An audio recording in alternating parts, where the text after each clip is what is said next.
प्यारे बच्चों सलाम ऑनलाइन हिंदी क्लास में सबका स्वागत करता हूं എല്ലാ മക്കളും അടിപൊളിയല്ലേ യെസ് വളരെ പ്രധാനപ്പെട്ട നമ്മുടെ ഒരു ഗ്രാമർ പാർട്ടാണ് മാഷ് ഡിസ്കസ് ചെയ്യുന്നത് എല്ലാ മക്കളും ശ്രദ്ധിച്ചോ സാമാന്യ ഭൂതകാലം ല്ലേ സാമാന്യ ഭൂതകാലം ല്ലേ സാമാന്യ ഭൂതകാലം അപ്പോൾ നമ്മളെ ഭൂതകാലങ്ങൾ 6 തരത്തിലുണ്ട് എന്നുള്ളതൊക്കെ നമ്മൾ പഠിച്ചിരുന്നു മാഷ് ഒരു വീഡിയോ ഒക്കെ കോണ്ടന്റ് ആയിട്ട് ചെയ്തിരുന്നു അതിൽ സാമാന്യ ഭൂതകാലം എന്താണ് എന്നുള്ളതാണ് വളരെ ലളിതമായിട്ട് നമ്മൾ മനസ്സിലാക്കാൻ വേണ്ടിയിട്ട് പോകുന്നത് അപ്പോൾ സാമാന്യ ഭൂതകാലം എന്താണ് എന്നുള്ളത് ഇത്തരത്തിൽ സിമ്പിൾ ആയിട്ട് നമുക്ക് പറയാം ഭൂതകാലത്തിൽ കഴിഞ്ഞു എന്നല്ലാതെ എപ്പോൾ കഴിഞ്ഞു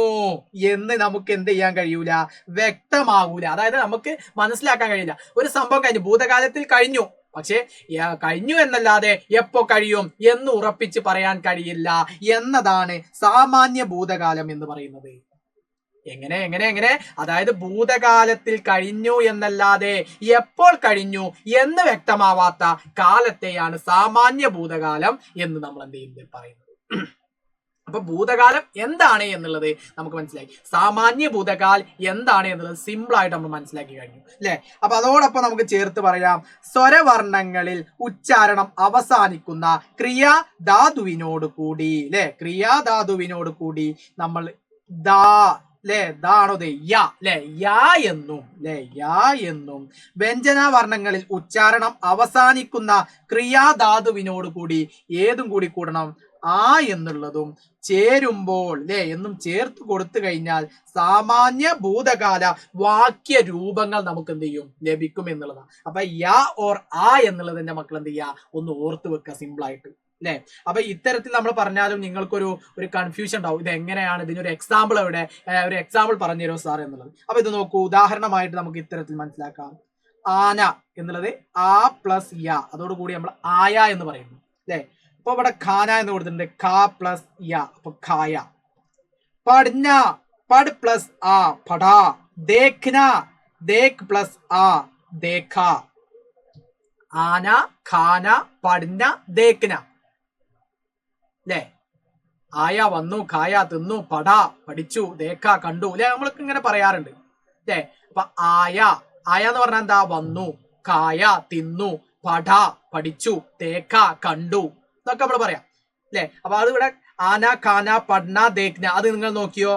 നേരെ വരുന്ന നോക്ക് ആയ ഖായ പഠ ദേഖ ആയി മാറിയത് കണ്ടോ ആ പ്ലസ് യ ആയ ഖ പ്ലസ് യ ഖായ പഡ് പ്ലസ്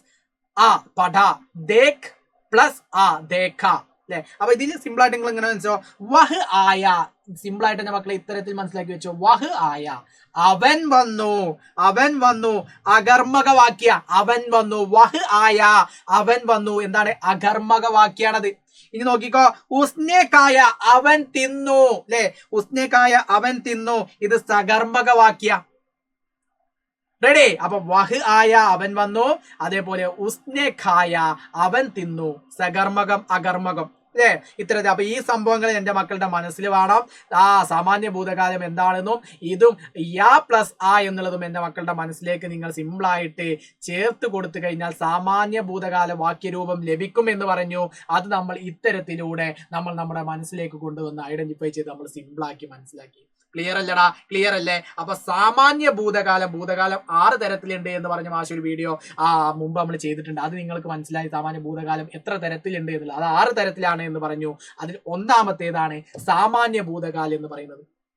അതെന്താണ് എന്നുള്ളതാണ് സിമ്പിൾ ആയിട്ട് നമ്മൾ ഈ വീഡിയോയിലൂടെ ഡിസ്കസ് ചെയ്തത് എന്റെ മക്കൾക്ക് സിമ്പിൾ ആയിട്ട് സാമാന്യ ഭൂതകാലം എന്താണ് എന്നുള്ളത് എന്റെ മക്കൾക്ക് മനസ്സിലായിരുന്നു അപ്പൊ ഓക്കെ അല്ലടാ മക്കളെ അപ്പൊ നിങ്ങൾ എന്ത് ചെയ്യാൻ നല്ല അടിപൊളിയായിട്ട് പഠിക്കുക നിങ്ങളുടെ സ്വന്തം മനസ്സാറാണ് അഗ്ലാ വീഡിയോ മേ ഫിർ മിലേഗാ സബ്കാ ബഹുത് ബഹുത് ശുക്രിയ ബൈ